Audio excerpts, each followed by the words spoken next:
안녕하세요. 사연 읽어주는 남녀입니다. 오늘도 와주셔서 감사드리며 오늘의 사연 시작하겠습니다. 안녕하세요. 예로부터 뱁새가 황새 따라가다 가랑이가 찢어진다는 말이 있죠.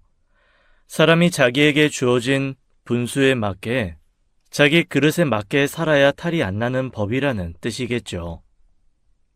저는 길지 않은 결혼 생활을 겪으며 내 그릇에 넘치는 일을 하다간 얼마나 큰 탈이 나는지 톡톡히 배우게 되었어요. 그럼 지금부터 제가 어떤 결혼 생활을 겪었는지 여러분께 들려드리도록 하겠습니다. 저는 아주 평범하디 평범한 집에서 태어났습니다. 어머님은 가정주부로 성실하게 살림을 돌보셨고, 아버님은 저희 가족을 먹여 살리려고 밤낮 없이 열심히 일을 하셨죠. 아주 찢어지게 가난하지도 그렇다고 돈을 턱턱 쓰고 다닐 만큼 부유하지도 않은 그저 평범하디 평범한 집이었습니다. 하지만 저의 아내는 저와는 정반대의 환경에서 자란 여자였습니다. 가지고 다니는 가방, 입고 다니는 옷은 죄다 명품뿐이었고 버스와 지하철은 쳐다도 안 보고 무조건 자차 아니면 택시만 타고 다녔죠. 학교 다닐 때부터 아내는 부유한 집의 딸이라고 소문이 자자했습니다. 친구들과 밥을 먹을 때면 비싼 패밀리 레스토랑에 가서도 언제나 본인이 계산을 했다고 하더라고요. 저와는 크게 접점도 없었고 아내는 저보다 후배였기에 제가 밥을 얻어 먹을 일도 더더욱 없었습니다. 그래서였을까요? 아내는 언제나 자신에게 관심을 주는 사람들 틈바구니에서 아내에게 관심을 주지 않는 제가 신기했나 봅니다. 처음 아내가 제게 대시를 할 때 저는 여러 차례 밀어냈습니다. 부잣집 공주님 놀이에 가담해주고 싶은 생각도 없었고 콧대 높아 보이는 아가씨의 장단을 맞춰줄 생각도 없었으니까요. 아내 역시 장난처럼 시시한 마음이었지만 곧 저에게 진심이 되었다고 했습니다. 아내의 끈질긴 구애 끝에 저는 결국 아내와 사귀게 되었고 비밀 연애를 하는 성격이 못 되는 아내 때문에 저희는 사귀자마자 학교 공식 커플이 되었어요. 어딜 가나 주목을 받는 아내 때문에 부담스러운 것도 사실이었지만 아내와의 연애는 생각보다 공주님 비위 맞추기 놀이까지는 아니었습니다. 아내는 저를 정말 좋아해 주었고 저 역시도 저를 좋아해 주는 아내가 귀엽고 좋았습니다. 그렇게 저희는 학교를 졸업하고서도 계속 만남을 유지했고 제가 좋은 기업에 취직을 하자 아내가 결혼을 하자고 하더라고요. 오빠 취업한 회사 엄마한테 말했더니 당장 데려오래. 우리 엄마 속물이라서 대기업 좋아하잖아. 날 마음에 들어 하실까? 엄마 마음에 들 필요가 뭐가 있어. 우리 엄만 내가 좋으면 다 좋대. 아내가 적극적으로 추진한 덕에 저는 장모님을 뵈러 아내의 집에 가게 되었습니다. 뉴스에서나 보던 프리미엄 아파트 단지, 그 중에서도 가장 높은 층에 살고 있더라고요. 저희 집은 18평짜리 임대 아파트였는데 아내의 집을 보자 솔직히 기가 죽은 것도 사실이었어요. 하지만 장모님을 마주한 순간 내가 기가 죽어야 될 대상은 아내의 집이 아니라 장모님이라는 사실을 단번에 깨달았습니다. 아내와 닮은 듯 하면서도 장모님은 아내보다 더 날카로운 인상이었어요. 화장도 짙으셨고 제가 인사를 온다고 해서였는지 집인데도 정장 원피스 같은 걸 입고 계셨습니다.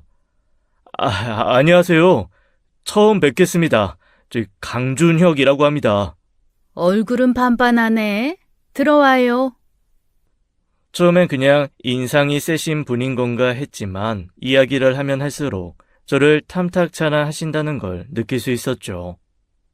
요즘은 대기업이라고 해도 월급쟁이 월급이 거기서 거길 텐데 우리 지수 먹여 살릴 수나 있으려나 모르겠네.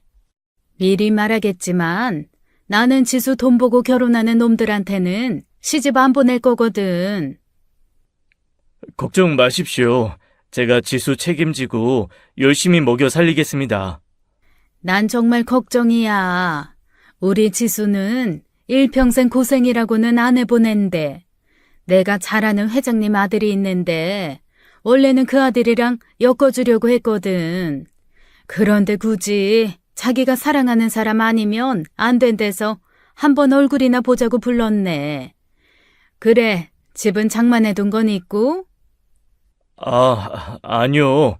우선은 전셋집 얻어서 생활하고 돈 벌어서 차차. 내 이럴 줄 알았어. 내 뭘 했니?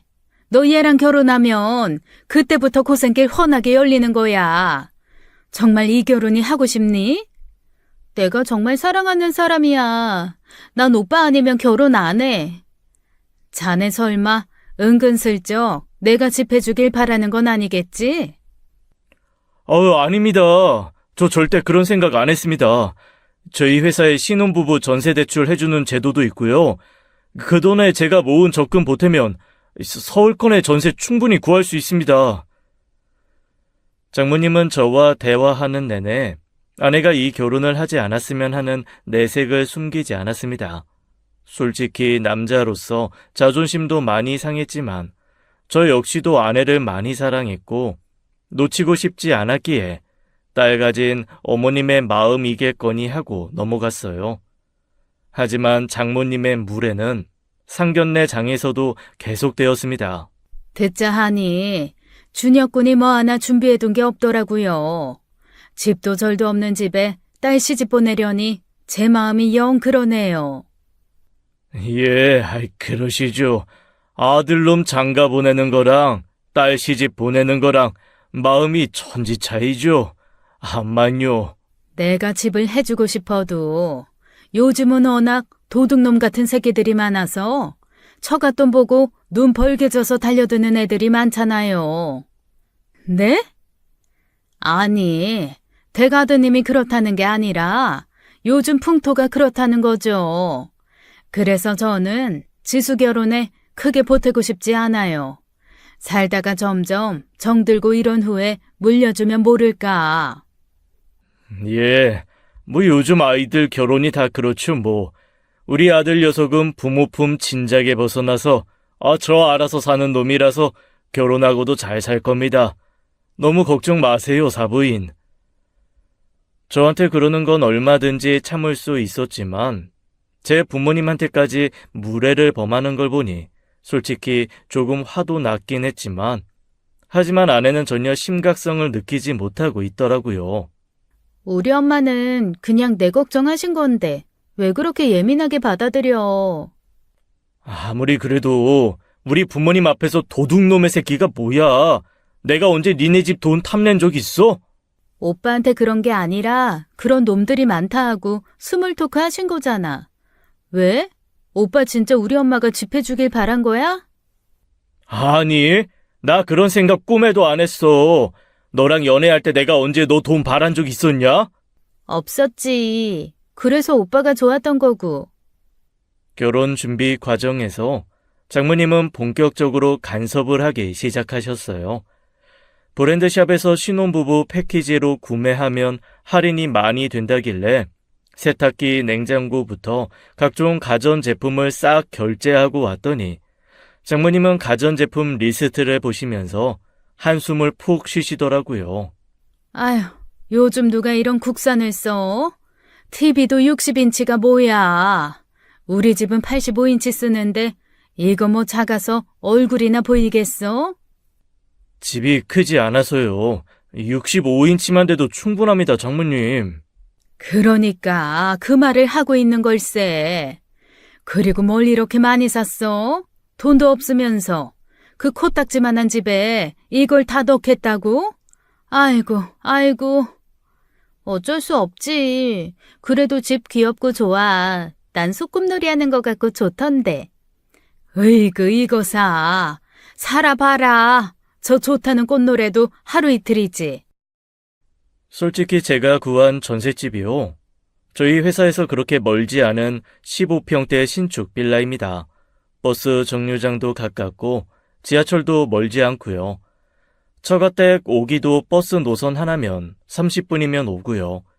그런데 장모님은 뭐가 그렇게 못마땅하신지 제가 뭐만 하면 아주 혀를 끌끌 차기 바쁘셨어요. 그나마 다행인 건 장모님이 일하는 분이셔서 자주 만나지 않아도 된다는 거였죠. 그래도 저는 제가 아내와 장모님께 잘하면 장모님이 저를 좋아해 주실 거라고 생각했어요. 웃는 얼굴에 침 못 뱉는다는 말도 있잖아요. 하지만 저희 장모님은 웃는 얼굴에 칼도 꽂는 분이었습니다. 자네는 뭐가 그렇게 좋아서 만날 때마다 실실 웃나? 예? 엄마, 오빠한테 왜 그래? 오빠는 잘해보겠다고 그러는 건데. 지금도 엄마 술 취해서 우리가 이 밤에 엄마 대리기사 노릇해주러 온 거잖아. 에휴, 얼른 가기나 하세. 피곤하네. 네. 솔직히 저도 퇴근하고 와서 진짜 피곤하고 손가락 하나 까딱하고 싶지 않았는데 이번에 새로 뽑은 차를 대리기사가 기스라도 낼까봐 저를 부르셨다고 하더라고요. 제가 이 차에 기스라도 냈다간 아내와 이혼이라도 시킬 기세셨습니다. 저는 제 차를 몰 때보다 100배는 더 신중하게 차를 몰았죠. 어때? 네? 이런 외제차 몰아보니까 어떠냔 말이야. 자네 타고 다니는 그 똥차랑은 승차감부터가 다르잖아. 이 시트도 내가 가죽으로 특별히 업그레이드 한 거야. 아유, 이 차 받으려고 고생한 거 생각하면. 맞아, 엄마 그때 맘고생 진짜 많이 했지. 차야 뭐 워낙 좋은 거니까요. 자네도 이런 차 하나 뽑아줘? 언제까지 그 똥차 타고 다닐 거야? 우리 지수 멀미도 심한데. 어머님, 그 차 저희 아버지가 저 물려주신 거예요. 아직 10만 킬로는 더 탈 수 있고요. 제가 잘 관리하고 있으니까 걱정 마세요. 제가 타고 다니는 차 그래도 나름 국산 브랜드에서 중형차급은 되는 정도였습니다. 그렇게 무시할 만한 수준도 아니고 무엇보다 저희 아버지가 평생 벌어온 돈으로 사신 차였고 제 취직 선물로 아버지가 물려주신 저에겐 정말 소중한 차였거든요. 그런데 자꾸 똥차 거리니까 솔직히 듣기 거북했습니다. 그래도 장모님은 술에 취하신 상태고 워낙 언사가 거친 분이니까 이를 꽉 깨물고 참았죠. 하여간 자네도 남자라고 불알 두 쪽밖에 없는 놈들이 원래 자존심이 세. 핸들을 잡고 있던 제 손이 부들부들 떨리더라고요. 다행히 마침 장모님 댁에 다 도착을 해서 장모님을 집에 모셔다 드리고 저희는 택시를 기다리고 있었습니다. 그런데 곱씹으면 곱씹을수록 장모님 말에 화가 나더라고요. 집에서 팽팽 놀고 있는 건 아내고 돈을 벌어오는 건 난데 도대체 제가 뭐가 그렇게 가진 게 없단 말입니까? 아까 장모님 말이야. 말이 좀 심하신 거 아니야? 당신은 장모님이 나한테 심한 말 할 때마다 왜 가만히 있어? 어? 엄마가 왜? 계속 내 차한테 똥차라고 하는 것도 그렇고 자꾸 나 가진 거 없다는 식으로 말씀하시잖아. 엄마야, 오빠 차 한 대 뽑아주고 싶어서 그런 건데 오빠가 거절하니까 그렇지. 그러게 왜 거절했어? 그냥 받지.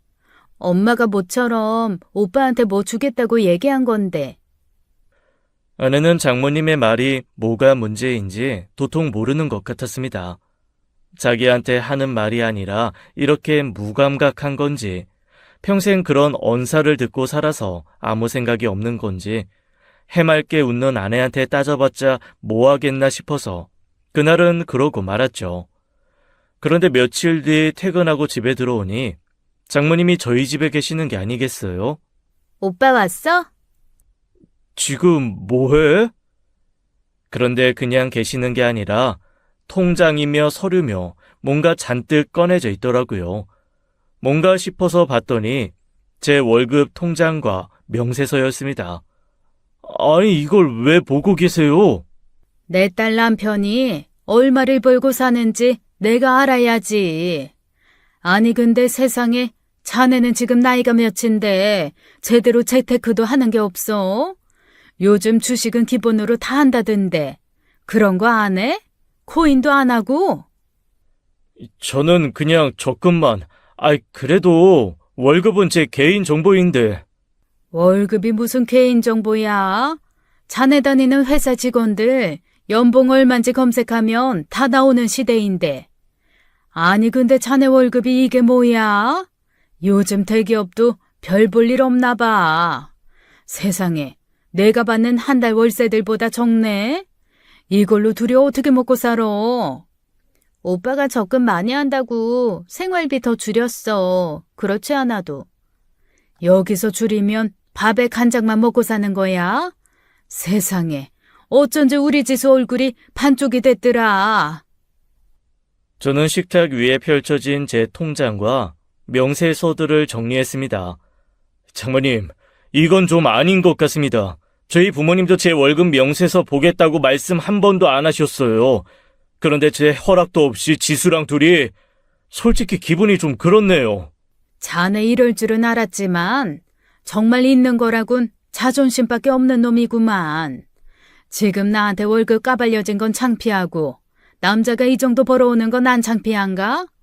도대체가 뭐가 창피한 거고 뭐가 안 창피한 건지 구분을 못하니까 이것밖에 못 버는 거야. 그리고 돈도 다 자네가 관리한다며? 모름지기 이런 살림은 여자가 맡아서 해야 되는 거야. 내가 관리한다고 해도 절대 안 줘. 지수는 대학 졸업하고 바로 결혼해서 사회생활도 안 해봤어요. 그런 애가 어떻게 돈 관리부터 할 수 있겠어요? 저는 대학교 1학년 때부터 제 돈은 제가 직접 관리하면서 살았습니다. 그리고 제 월급인데 제가 관리하는 게 맞죠. 따박따박 말대꾸하기는. 자네는 자네가 내 사위인 걸 고맙게 생각해야 돼. 내 직원이었으면 당장 잘렸어. 그리고 접대 말한 그 똥차는 어떻게 할 거야? 처리할 거면 새 차 사주고. 괜찮습니다. 그냥 엄마가 해준다는데 좀 받아. 뭐 어때? 으이구, 됐네. 저 싫다는 사람한테 내가 뭘 어쩌겠나. 지수야, 엄마 간다. 돌아가는 장모님을 보면서 앞으로 나는 뭘 해도 장모님 맘에 드는 일은 없겠구나 하는 생각이 들더라고요. 그래서 그때부터는 장모님한테 굳이 점수를 따려고 저자세를 취하지 않고 그저 사위로서의 최소한의 도리만 하고 지냈습니다. 물론 그런 저를 인간미가 없다며 대놓고 못마땅하게 여기셨지만 대리기사 노릇을 할 때도 그렇게 대하셨으니 저에겐 별 타격으로도 다가오지 않았습니다. 그러던 어느 날이었어요. 제가 신입 때부터 저를 잘 챙겨주시던 회사 선배가 있었는데요. 어느 날 사직서를 냈다고 고백을 하시더라고요. 갑자기 왜요? 선배 이제 곧 진급도 하잖아요. 나 사실 사업 준비 중이거든. 작년부터 준비해서 내년 런칭을 목표로 하고 있는데 자금이 좀 쪼달려가지고. 근데 저번에 퇴직금 조회해보니까 꽤 되더라고. 그거랑 대출 받아서 투잡 말고 내 사업에 올인해볼까 해. 와, 대단해요, 선배. 그래서 말인데 중혁아, 너 나랑 같이 안 해볼래? 제가요? 제가 도움이 돼요? 너 능력 있잖아. 그렇잖아도 나 개발자 한 명 구해야 되는데 너는 다 커버할 수 있잖아. 내가 당장은 많이 못 줘도 1년 내로 이 회사보다 많이 줄 수 있는 건 장담해. 물론 지금 회사에서도 제법 인정받으며 안정적으로 다니고 있긴 했지만 사실 완전히 제가 원하는 직무는 아니었거든요. 그런데 선배를 따라가게 되면 제가 하고 싶은 일을 마음껏 할 수 있겠더라고요. 게다가 이 선배라면 따라가도 저 굶게 할 것 같지는 않다는 믿음도 있었고요. 워낙 추진력도 강하고 리더십도 있는 사람이라 상사분들이 워낙 아끼는 선배였습니다. 하지만 저는 혼자 결정할 수 있는 부분이 아니었기에 아내와 상의를 하고 말해준다고 했죠. 사실 월급도 크게 달라지지 않고 무엇보다 제가 좋아하는 일을 한다고 하면 아내가 당연히 환영해 줄 줄 알았습니다. 그런데 아내는 적극적으로 퇴사를 반대했습니다. 뭐? 안 돼. 굳이 왜 대기업을 관두고 코딱지만한 회사에 들어간다는 거야? 내가 들어보니까 선배가 오래 준비한 것 같기도 하고 비전도 있어 보여. 무엇보다 내가 하고 싶은 일이었고. 그 사람 사기꾼이야. 당신 지금 사기꾼한테 농락당하고 있는 거라고. 사업은 무슨 사업? 회사 다니는 사람이 사업을 제대로 할 수나 있겠어? 내가 좋아하는 선배한테 사기꾼이라니. 그리고 넌 이 분야 잘 모르잖아. 그런데 무턱대고 반대하는 거야? 선배가 나 월급도 챙겨준다고 했어. 네 삶에는 별로 달라질 게 없어. 왜 달라질 게 없어? 내 남편이 대기업 다니는 사람에서 한순간에 코딱지만한 알지도 못하는 회사 다니는 사람 됐는데 난 절대 반대야. 그러다 그 사람 사업 망하고 쪽박 차면 내 인생까지 망하게 되는 거잖아. 아내는 더 이상 제 말을 들으려고도 하지 않았습니다. 그냥 반대하는 것도 아니고 입에 거품을 문 수준으로 반대를 하기에 저도 더 이상은 밀어붙일 수가 없었죠. 선배한테 못하겠다고 말해야겠다 생각을 했는데 아내는 언제 장모님께 말한 건지 다음날 아침부터 장모님이 저희 집을 찾아오셨더라고요. 자네 사업한다며? 왜? 내가 사장님 소리 들으면서 돈 잘 쓰는 것 같으니까 자네도 사업병에 걸린 건가?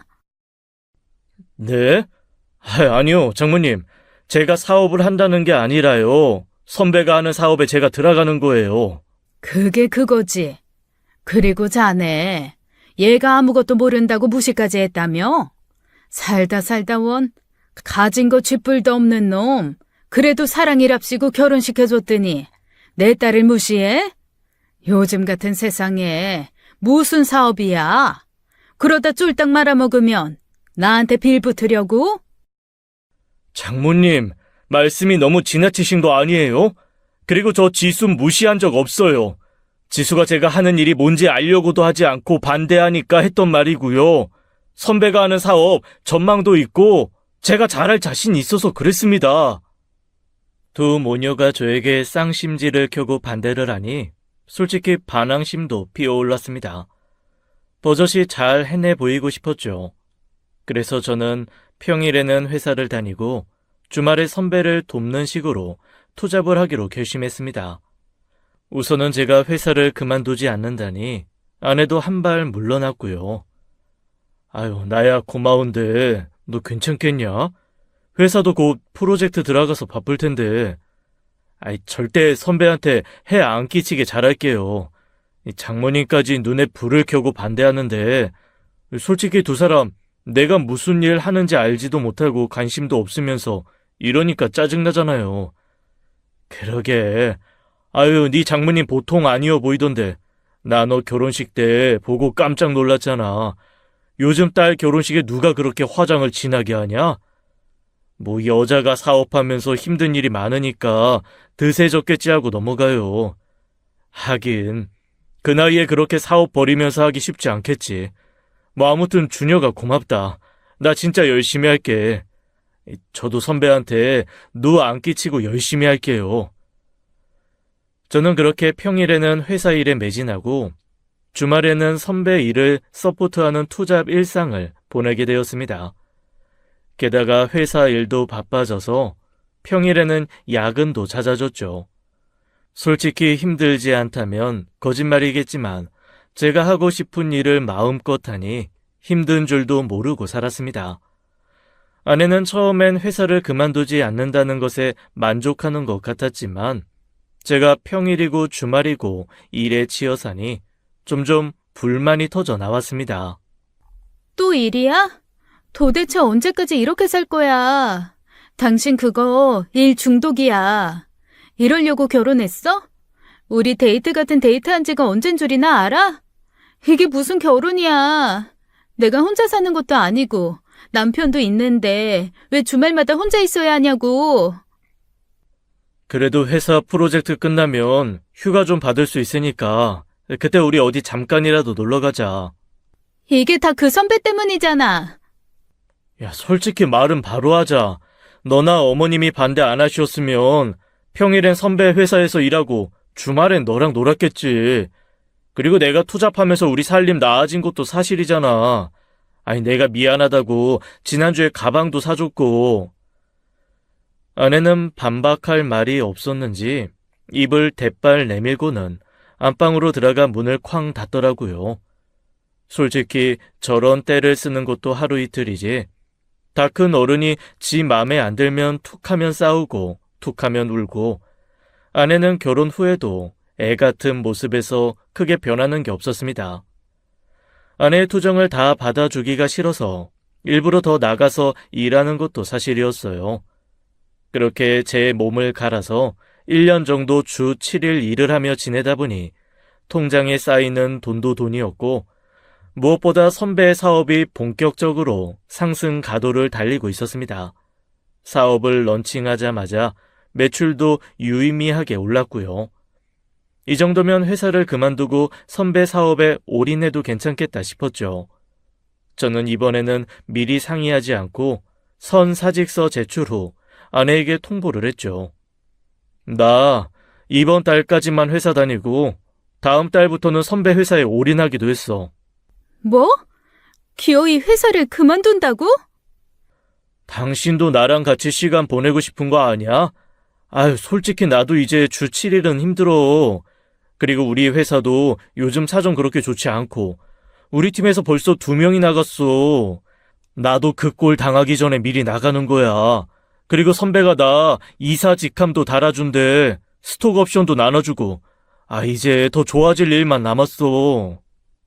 몰라. 내가 아는 게 어딨어. 당신 알아서 해. 아내는 또 삐져서 방으로 들어가더라고요. 그렇게 저는 선배 회사에서 이사 직함을 달고 본격적으로 사업에 매진하였습니다. 다행히 매출은 꾸준히 올랐고 저는 회사 나온 지 반년도 안 돼서 연봉이 3배 정도는 올랐습니다. 매달 찍히는 통장의 돈 액수가 달라지고 아내에게 준 생활비 카드의 한도가 높아지자 언제나 셀쭉하게 굴었던 아내의 태도가 부드러워지기 시작했습니다. 자기야, 이번 주 결혼기념일인 거 알지? 알지. 그래서 내가 호텔 레스토랑에 스위트룸까지 풀로 예약한 거잖아. 오빠 진짜 최고야. 그러게. 내가 진작 회사 간두고 선배 사업에 올인해도 된다고 했지. 하여튼 내 말 안 믿고. 당신 말대로 내가 뭐 알아서 그랬나? 난 그냥 대기업이 제일 안정적인 줄 알고 그런 거지. 처음엔 저에게 살갑게 구는 아내가 좋았습니다. 더 이상 삐친 아내를 달래도 되지 않아서 좋았고 애처럼 구는 모습도 없어졌고요.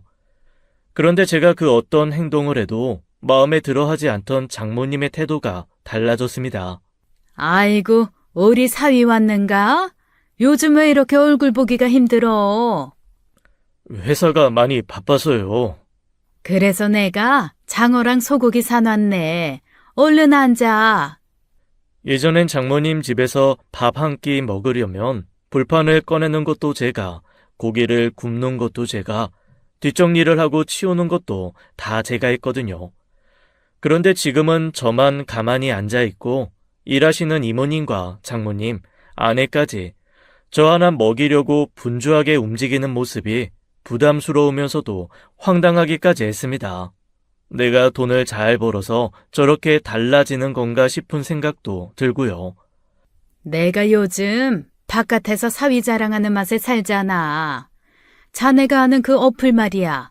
내 주변에서도 엄청 해. 그래서 내가 유료 결제해서 이용하라고 엄청 압박 주고 있어.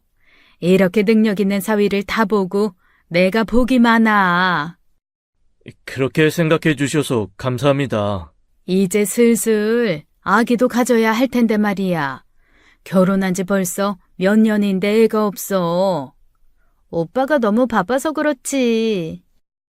애만 낳아봐. 내가 우리 아줌마랑 열과 성을 다해서 키워줄 테니까. 자네랑 지수는 손 하나 까딱 안 해도 돼. 네, 슬슬 생각해 봐야죠.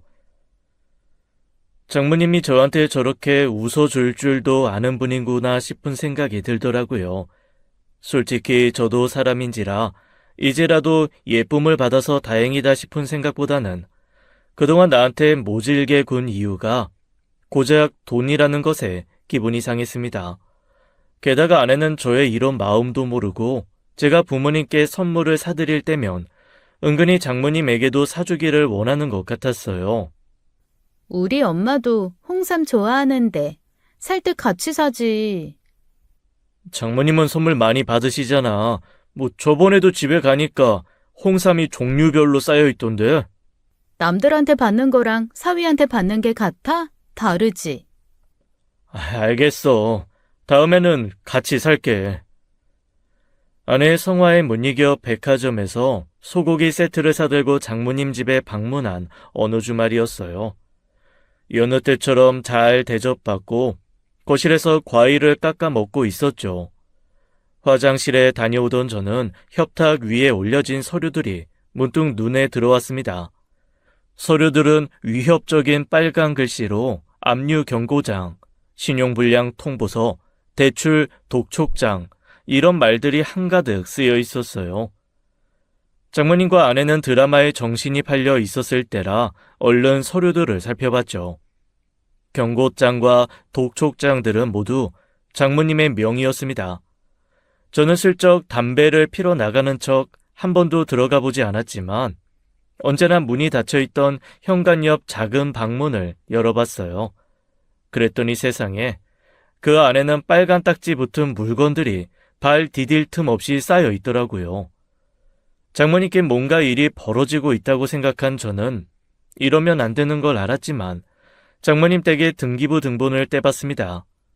역시나 명의가 다른 사람의 것이더라고요. 이 집이 당연히 자가인 줄 알았는데 이 넓은 집을 월세라도 내고 살고 있는 건가 싶었죠. 하지만 사업하는 사람이라면 집을 사지 않고 전세나 월세를 많이 쓰고 있기에 이걸로는 장모님의 재정 상태 파악이 어려웠습니다. 어떻게 알아봐야 하나 고민하고 있는데 선배가 마침 저를 부르더라고요. 중혁아, 이거 너네 장모님 가게 아니야? 너 저번에 이 카페 원두 나한테 준 적 있잖아. 맞아요. 장모님이 운영하는 카페인데 여기 왜요? 야, 여기 경매로 나왔다. 나 사무실 큰 데로 옮기려고 알아보는 중인데 어디서 많이 본 간판이어서. 경매요? 보아하니 경매로 넘어간 게 한둘이 아닌 것 같은데. 선배의 말을 듣고 저는 제가 알고 있는 장모님 가게나 건물들을 알아보기 시작했습니다. 그런데 이미 소유권이 넘어가거나 경매 중인 게 대부분이었어요. 갑자기 사업이 어려워지신 건가 싶었죠. 물론 딸 앞에서 티 안 내고 싶은 마음은 알겠지만 당장 지난주에도 장모님은 저희 아내와 함께 백화점에 가서 이런저런 사치품들을 산 것을 알고 있었거든요. 장모님 집에서 본 독촉장이나 압류 딱지도 생각이 났죠. 설마 상황이 그렇게 어려워졌는데 백화점 가서 돈을 흥청망청 쓰겠어 싶은 마음도 있었고요. 그런데 며칠 후 장모님이 저에게 따로 전화가 왔습니다. 언제나 아내를 통해 연락을 했기 때문에 저는 놀랄 수밖에 없었죠. 저를 만나겠다는 말에 회사라서 시간이 안 된다고 하니 장모님은 친히 저희 회사 앞까지 오셨습니다. 바쁜 사람을 이리 불러내서 미안하네. 아니요, 괜찮아요. 멀리까지 오시느라 고생하셨네요. 고생은 무슨, 일하는 사람이 고생이지. 그런데 무슨 일로?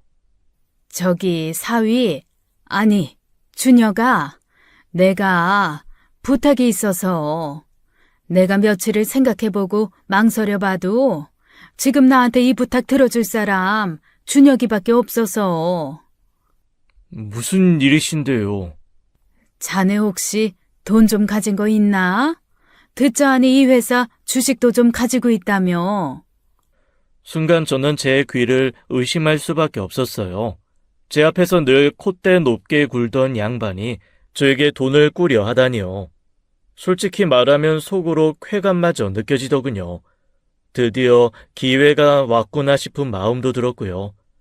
제가 그동안 장모님께 좀 무시를 당하며 살아왔어야 말이죠. 저는 태연하게 말했습니다. 얼마 정도 필요하신데요? 한 2억 정도면 내가 금방 갚을 수 있어. 나 청담에 상가 있는 거 알지? 카페 끼고 하는 거.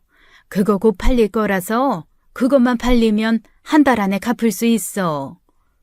저는 기껏해야 몇백, 몇천일 줄 알았는데 2억이라는 소리에 저도 모르게 입이 벌어졌습니다. 제가 놀라자 장모님은 돈을 안 빌려줄까봐 허둥지둥 변명을 늘어놓더라고요. 사실 요즘 경기가 얼마나 어려워졌어. 나도 이래저래 사업하던 사람인데 이렇게까지 경기가 어려운 건 처음이어서. 그래서 요즘 사업들 다 접고 있는데 그 과정에서 현금이 좀 필요해. 근데 나야 뭐 워낙 가지고 있는 부동산도 많으니까 자네한테 피해 줄 일은 절대 없네. 저도 그 큰 돈은 좀 시간이 걸릴 것 같은데요. 얼마나 걸릴까? 그래도 한 일주일 말미를 주셔야 할 것 같아요. 기다리고 말고. 그럼, 아유, 정말 내가 복이 많아. 어디서 이런 복덩이 같은 사위가 굴러와서는 정말 고마워. 아니에요. 그리고 지수한테는 비밀로 해줘. 알잖아. 걔가 뭐 아무것도 모르는 앤데 내가 자네한테 돈 꾼 줄 알면 나한테 큰일 생긴 줄 알고 호들갑 떨고 걱정할 텐데 말이야. 예, 그럼요. 말 안 할게요. 장모님은 몇 번이고 저에게 고맙다는 인사를 하고 떠났습니다. 사실 지금 제 상황에서 2억 정도면 어렵지 않게 구할 수 있는 돈이었지만 저는 우선 장모님을 보내고 생각을 했습니다. 결혼 생활 처음으로 장모님이 제게 이렇게까지 굽힌 적은 처음이라 이 기회를 잘 이용하고 싶었거든요. 그간 장모님이 저한테 갑질한 거며 저희 집에 간섭한 것까지 갚아주고 싶은 마음도 있었고요. 그러다 저는 좋은 생각이 났습니다. 일주일이 지났고 장모님은 다시 제 회사로 찾아오셨죠. 자꾸 회사로 오게 해서 죄송해요. 아유, 아니야. 덜 바쁜 사람이 움직이는 거지 뭐. 저 돈은 준비했고요. 그 전에 저는 미리 준비해둔 서약서 하나를 장모님께 내밀었습니다.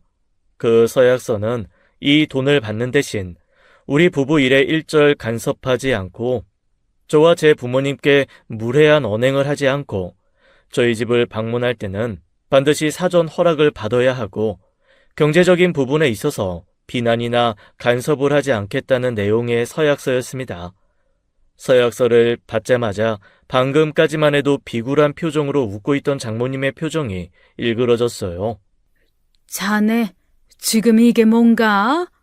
아니, 내가 내 딸 집 가는데도 허락을 맡으라고? 자네 진짜 사람 그렇게 안 봤는데 무서운 사람이네. 솔직하게 말할게요. 저 그동안 장모님이 좀 무시하고 저희 부모님 막대하는 거 지수 하나 보고 다 참았어요. 그런데 장모님 제가 돈 좀 잘 번다고 그때부터 저 무시하는 거 그만두시더라고요. 장모님이 저라는 인간이 싫은 게 아니라 제가 돈이 없어서 싫어했다는 사실에 자괴감이 든 것도 사실이에요. 다른 건 다 괜찮지만 이제 지수 가족은 저예요. 지수가 무슨 일이 생기면 제일 먼저 상의해야 할 사람도 저고요. 지수의 독립을 위해서라도 이 서약서에 사인해 주시면 바로 입금해 드리겠습니다. 정말 기가 막혀서 내가 살다 이딴 계약서는 처음 보네. 싫으시면 저도 돈 드리기 어렵습니다. 제가 장모님께 이자를 받는 것도 아니고 그저 지수와 저 두 사람 독립된 인격체로 인정해달라는 서약서일 뿐인 건데요. 시뻘개진 장모님의 얼굴은 한눈에 봐도 자존심이 팍 상해 보였지만 돈이 급하긴 급하셨나 봅니다. 장모님은 마지못해 서약서에 사인을 하셨고 저는 그 자리에서 2억을 송금했습니다. 그리고 저번에 집에 갔을 때 독촉장이랑 압류 경고장 널브러져 있던데 진짜로 지수 모르게 하고 싶으시면 그것도 좀 잘 숨기세요. 그래, 알겠네. 돈 고마워. 금방 갚을 거니까 조금만 기다려주게나. 근데요, 장모님. 왜 그러나? 지금 살고 계신 집 월세예요?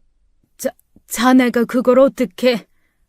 집에 빨간 딱지가 그렇게 붙어 있고 대출금도 못 갚으시는데 그 집 월세 한 달에 500도 넘잖아요.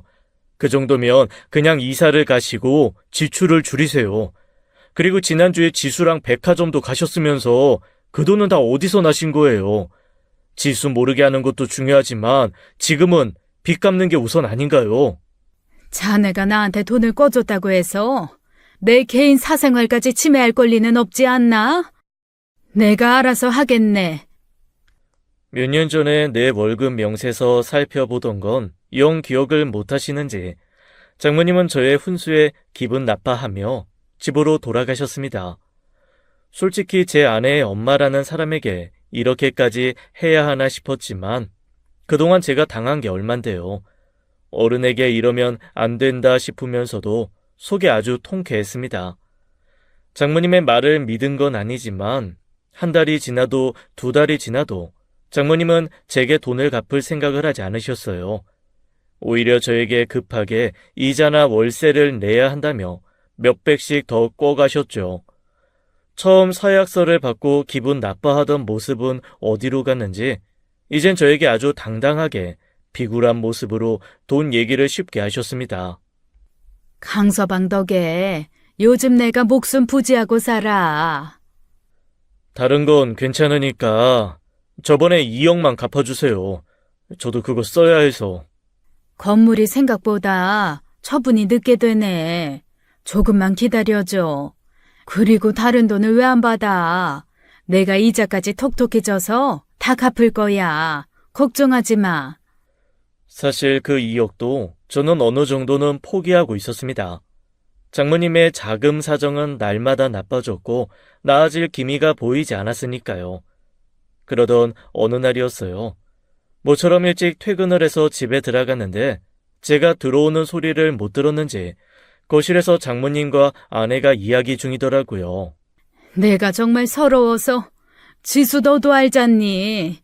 사업이라는 게 워낙 변수도 많고 갑자기 현금 나갈 일도 생길 수도 있고 다른 사람한테 부탁할 수도 있었지만 그래도 요즘 네 남편이 돈 잘 버니까 이럴 때 생색 한번 크게 내라고 일부러 사위한테 가서 돈 꿨더니 나를 아주 개그지 취급하면서 이런 서약서를 썼지 뭐니. 아휴. 아니, 어떻게 오빠가 이럴 수가 있어? 그동안 엄마한테 받은 걸 생각해야지. 나 못 참아. 오빠 오면 내가 따져줄게. 울지 마, 엄마. 따져서 뭐해. 나 때문에 니들 부부싸움만 나지. 나는 괜찮다, 지수야. 듣자 하니 황당했습니다. 완전 사실과 다른 이야기로 아내를 현혹시키고 있었어요. 제가 등장하자 장모님은 흠칫 놀라고 아내는 더 흥분해서 저에게 서약서를 펄럭거렸습니다. 당신 잘 왔네.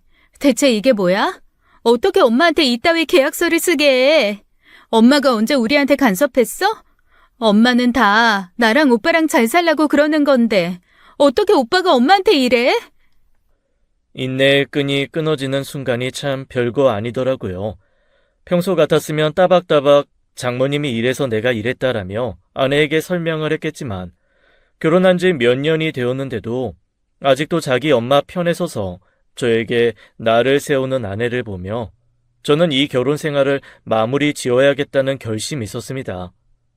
지수야, 우리 이혼하자. 뭐? 지금 오빠 입에서 이혼 얘기가 왜 나와? 해도 내가 해야지. 그래, 너도 나도 이혼을 원하니까 하자고. 오빠, 지금 엄마랑 나한테 사과하기 싫어서 이러는 거야? 사과? 내가 뭘 사과해야 하는데. 돈이야. 엄마가 금방 갚으면 되는 거잖아. 사업하다 보면 그럴 수도 있지. 당신도 사업하는 사람이 그거 이해 못하고 겨우 이런 문제로 이혼 얘기를 꺼내? 이 순간에도 사리 분별 못하고 자신의 엄마 편만 들고 있는 아내에게 저는 그동안 장모님에게 받은 차용증을 던졌습니다. 겨우 이런 문제? 이 돈이 네가 말하는 겨우라는 말로 퉁칠 수 있는 건지 확인해보고나 말해. 아내는 자기 앞에 떨어진 차용증을 주섬주섬 챙겨 하나씩 보기 시작했습니다. 적게는 100, 200, 많게는 몇 천까지. 장모님이 제게 다양하게 가져가신 돈들을 보고 아내도 적잖게 놀란 눈치였습니다. 이게 다 뭐야? 이렇게 많이 꿔줬다고? 엄마, 이걸 엄마가 혼자 다 꾼 거 맞아? 장모님은 순간 당황한 기색을 보이셨지만 이내 침착하게 대응하셨습니다. 내가 말했잖아. 갑자기 돌던 자금이 뚝 막혀서 그렇다고. 아니, 자네는 이걸 지금 굳이 순지나 지수한테 다 까발려야 속이 시원한가? 그래. 엄마가 좀 힘들면 당신이 도와줄 수도 있는 거 아니야? 곧 기다리면 엄마가 다 갚겠다잖아. 그래, 그래서 기다렸어. 그랬더니 어떻게 됐는데? 장모님 갑자기 너한테 찾아와서는 내가 돈으로 갑질했다고 너랑 내 사이 이간질 시켜서 지금 우리가 이렇게 싸우고 있잖아. 이게 내가 장모님한테 돈 빌린 대가라면 이 결혼 더 이상 유지할 생각도 없어. 저는 더 이상 두 모녀의 변명을 듣지 않고 집을 나와버렸습니다. 제 명의의 집이므로 마음 같아선 두 사람을 내쫓고 싶었지만 당장은 조용한 곳에서 쉬고 싶은 마음뿐이었으니까요. 그렇게 저는 며칠 호텔에서 지내면서 이혼 전문 변호사를 찾아 상담을 했습니다.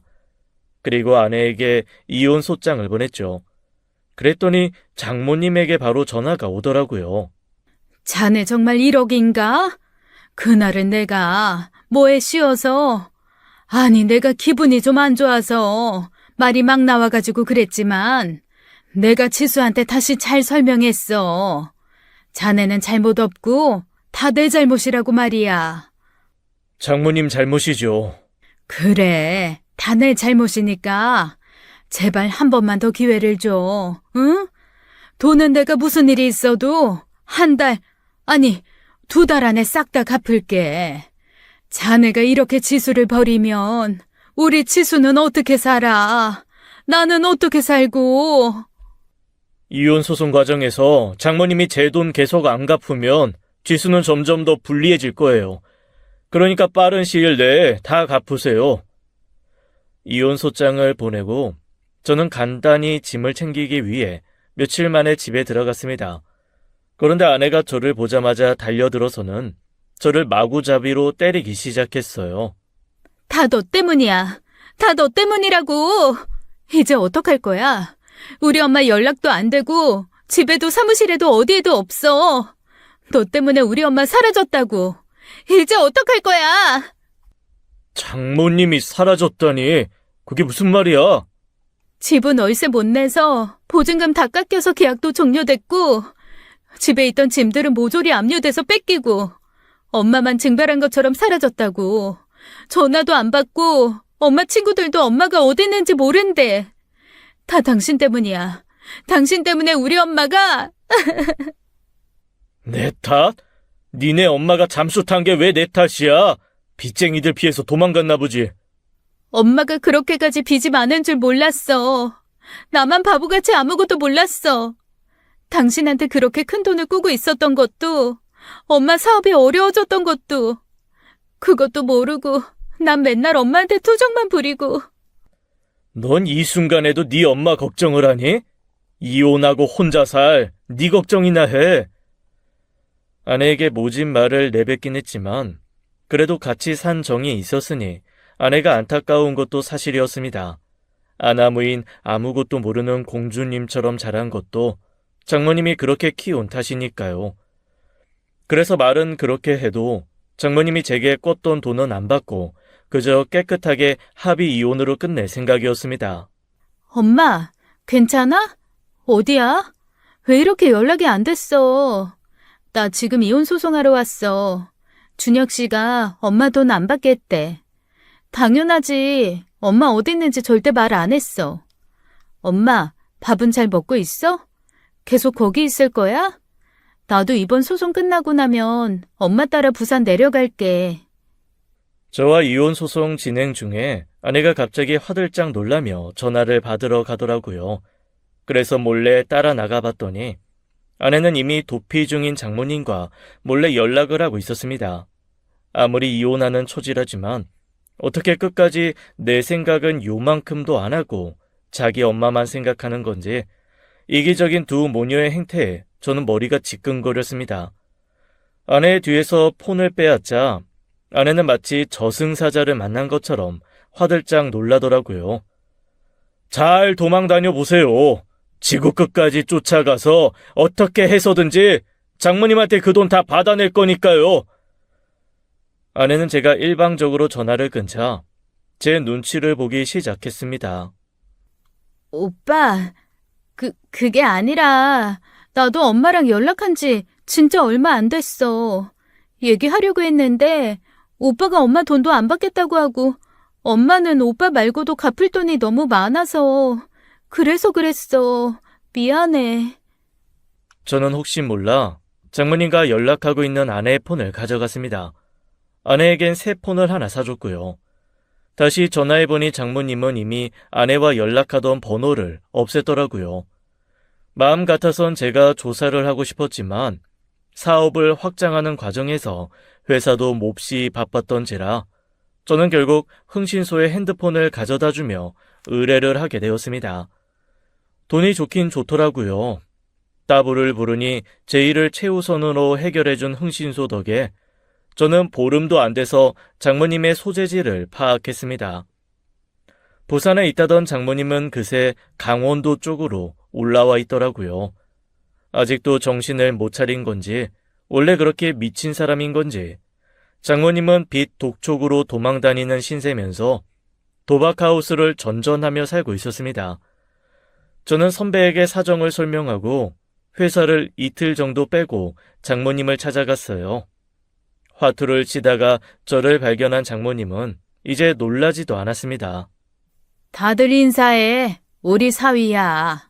이제 곧 이혼할 거지만. 화려했던 장모님의 모습은 어디로 가고 제 앞에 화투장을 만지고 있는 아주머니는 제가 알던 장모님이 아니었어요. 머리는 부스스하고 안색은 퀭하고 다 늘어진 계절에 맞지도 않는 옷을 입고는 밥 대신 술을 마시며 화투만 치고 있었어요. 다들 저와 장모님 눈치만 보느라 하우스가 냉랭해졌습니다. 정말 대단한 우리 사위지. 여기까지 쫓아오고 말이야. 내가 사위한테 돈 좀 빌렸는데 장모한테 돈 받아내겠다고 사람까지 풀어서 날 찾은 사람이야, 우리 사위가. 내가 정말 복도 많지. 어디서 이런 거머리 같은 사위를 얻어서는. 도박할 돈 있으면 빚부터 갚고 지수한테나 찾아가 보세요. 반에서 돈을 따야 돈을 벌고 돈을 벌어야 빚을 갚지. 그리고 지수는 자네가 알아서 보살펴줄 거 아닌가? 아무리 이혼을 해도 그동안 살부비고 산정이 있지. 안 그래? 지수가 제 딸도 아닌데 제가 왜요? 저희 이혼하면 남남인데요. 솔직히 자네 돈 받으러 온 거 아니잖아. 내가 얼마나 거지같이 살고 있는지 보러 온 거 아니야? 어차피 나한테 꺼준 돈 없어도 잘만 사는 새끼가. 엄마, 대체 여기서 뭐 하는 거야? 내내 냉소적인 태도를 유지하던 장모님은 제 뒤에서 나타난 아내의 모습에 화들짝 놀랐습니다. 제가 장모님 있는 곳을 찾았다고 아내에게 말했더니 아내가 저와 함께 가길 원했거든요. 도박장에 있는 장모님의 모습을 보여주고 싶지 않아서 몇 번이고 혼자 다녀오겠다고 했지만 아내의 완강한 태도에 저는 결국 데리고 올 수밖에 없었습니다. 지수야. 이러려고 집에도 안 들어오고 전국을 또 돌아다녔어? 나한텐 동거하고 있는 중이라고 했잖아. 강서방 돈도 엄마 친구들 돈도 금방 다 갚겠다고 했잖아. 대체 지금 이게 무슨 꼴인데? 그게 아니라 지수야. 엄마 말 좀 들어봐. 이럴 줄 알았으면 내가 준혁 씨 앞에서 엄마 편 안 들었지. 엄마가 준혁 씨한테 모질게 대하는 거 알면서도 그래도 엄마니까 참은 건데. 준혁 씨도 나도 엄마가 내 엄마니까 다 참아준 건데 대체 이게 지금 뭐 하는 거냐고. 아내는 아마도 처음 봤을 막장 상황에 엉엉 울며 장모님께 따졌습니다. 아무래도 괜히 데리고 온 것 같아서 마음이 안 좋아졌어요. 아내가 울자 장모님의 화살이 또 저에게로 날아왔습니다. 여기가 어디라고 얘를 데리고 와서 이 사단을 만들어. 하여튼 난 자네가 처음부터 마음에 안 들었어. 개뿔도 없는 자식한테 괜히 애를 시집 보내서 이 사단을 만들었어 내가. 개뿔도 없는 건 제가 아니라 장모님이죠. 장모님 저랑 지수 결혼할 때부터 사업 어려워지신 거잖아요. 저 다 알아보고 왔어요. 제가 돈이 없어서 마음에 안 든 것도 지수가 어렵게 살까봐가 아니라 장모님한테 돈 떼줄 사람이 없어서 반대하신 거죠. 그러다 제가 돈 좀 버니까 장모님한테 돈 대줄 줄 알고 잘해주신 거고요. 장모님은 자신의 모든 것이 다 까발려졌다는 것을 그제야 깨달았던 것 같아요. 갑자기 저에게 무릎을 꿇고 애원하시더라고요. 제발 한 번만 봐줘, 응? 자네도 알잖아. 내가 이러고 싶어서 이랬겠나? 사업이라는 게 한 번 무너지니까 내가 손 쓸 틈이 없이 와장창 무너져 버리는 걸 어떡해. 내가 가지고 있는 상가고 빌딩이고 경매로 다 넘어가고 내 손에 캣불 들어오는 것도 없고. 게다가 자네랑 지수 이혼했으니 이제 지수는 어떻게 살고. 제발 지수를 봐서라도 우리 모녀 한 번만 살려주게나, 응? 울고 있는 아내와 폐인이 된 장모님이 안타깝긴 했지만 저에게 더 이상 이 모녀에게 베풀 관용이 남아있지 않았습니다. 저는 변호사를 통해 장모님에게 남은 은닉 재산을 찾아냈고 제 몫의 빚을 겨우 받아냈습니다. 자신의 엄마가 어떤 사람인지 모두 알게 된 아내는 혼자 남은 것을 두려워하며 더 이혼하기를 망설였습니다. 오빠, 다시 한 번만 생각해봐주면 안 돼? 내가 이제 정말 잘할게. 이제 엄마 편 안 들고 무조건 오빠 편만 들게. 엄마는 저렇게 평생 도망자 신세로 다니고 나는 아무것도 못하는데 오빠까지 나 버리면 어떻게 살아? 네 나이가 몇인데 어떻게든 살아야지. 네가 좀 힘들다면 방 얻을 보증금 정도는 꺼줄 수 있어. 왜 그렇게 차갑게 얘기해? 결국 오빠가 원하는 대로 다 됐잖아. 엄마는 오빠 앞에서 무릎까지 꿇고 오빠는 엄마 남은 돈 다 털어서 빚도 다 받아갔잖아. 그럼 나 하나 정도는 오빠가 그냥 눈 감고 책임져 줄 수 있는 거 아니야?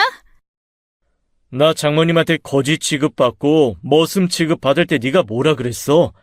내가 비참해야 할 때 너는 내 편 한 번이라도 들어줬니? 네가 그때 단 한 번이라도 니네 엄마 편이 아니라 내 편 들어줬다면 나 장모님이 지금보다 더하게 굴었어도 너랑 이혼 안 했을 거야. 너는 너네 엄마 때문에 이혼하는 게 아니야. 우리가 이혼하는 이유는 너 때문이야, 지수야. 저는 울고 있는 아내를 두고 차갑게 뒤돌아서야 했습니다. 저와 아내가 결혼을 준비하던 때부터 장모님의 사업은 서서히 기울기 시작했다고 합니다.